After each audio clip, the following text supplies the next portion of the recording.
guys, thank you for tuning in to today's video. I'm excited to bring you part 3 of Crypto Basics. If you've tuned into the first couple of videos that I did in this series, you will have heard me referring to the traditional finance model and how there are new offerings in the crypto space called CeFi and DeFi. These are short for centralized finance and decentralized finance. So before we get into the key differences, I want to give you some examples of these platforms. So on the centralized finance side, you've got places like Kraken, you've got places like Coinbase, you've got places like Celsius Network. And on the decentralized side of things, you've got places like Aave, you've got places like Curve and Anchor, and so on. So up to you to do your own research on these specific platforms, but now I'm going to take a step away and go into detail about what these differences actually are. Part 1. Centralization. In a centralized financial environment, exchanges and services or platforms are often owned by a single entity or corporation. They provide a variety of services to make crypto more accessible to the masses and to their customers. However, centralized exchanges are in charge of everything right from the gate, from your sign-up process to knowing your customer, all the way through to the ground rules that they set for using their platform. DeFi applications, on the other hand, aim to decentralize ownership and essentially have a community-driven, community-run platform and set of rules that people abide by. The platform itself is run by the people, so you can essentially have a vote or a say in what happens with that platform. Part 2. Permissions. In the crypto space, there is a great difference between centralized finance and decentralized finance that is know your customer. Basically, in a centralized finance, you have to submit ID, you have to submit a driver's license, a utility bill. Basically, you have to prove who you are to be able to use these platforms. In the DeFi space, this isn't the case. All you need is a wallet, and you can anonymously interact with these platforms and these applications. Part 3. Trust and custody. In centralized finance, you have no other choice but to trust exchanges, applications, and companies with your assets and wallets. It's up to them to decide what they do with it, and often this can end in,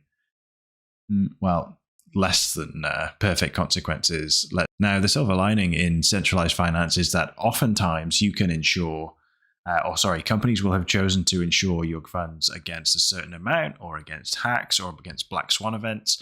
And in the grand scheme of things, in centralized finance, you are more likely to be able to recover your funds should you ever make a mistake than you would be with DeFi.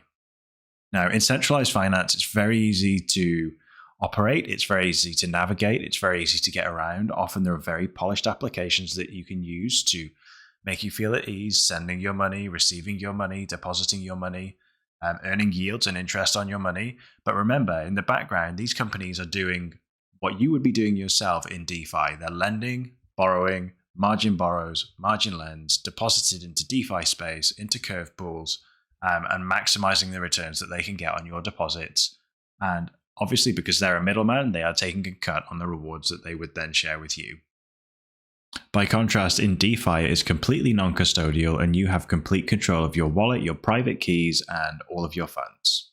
Now, the downside of this is should anything go wrong, if you should send funds to a wrong address, then it is almost impossible to recover them. Whereas in centralized finance, there is usually an enormous team of people that will be able to help in some way, shape, or form. Now, I realize that I may have just made out that DeFi is a terrible place that you can get lost in, but it's really not. It's giving the power back to you. It's making sure that you're in charge. So I feel like in this space, CeFi is bridging the gap between traditional banking and the cryptocurrency ecosystem. These CeFi platforms are very similar, except they are using this blockchain technology. So they are taking huge steps forwards in giving you traditional banking services in the crypto space. DeFi is where you can operate smoothly and you can operate on your own and you don't need support. And you are trusting the blockchain itself to operate its smart contract and look after your funds as intended. Now, I will add here that CeFi is currently very necessary as it is absolutely the only way right now that you can on-ramp or off-ramp your funds. So ultimately, right now, CeFi is the gateway to DeFi. So if you fancy taking charge of your own finances, then CeFi is a great start and DeFi is definitely the way to go.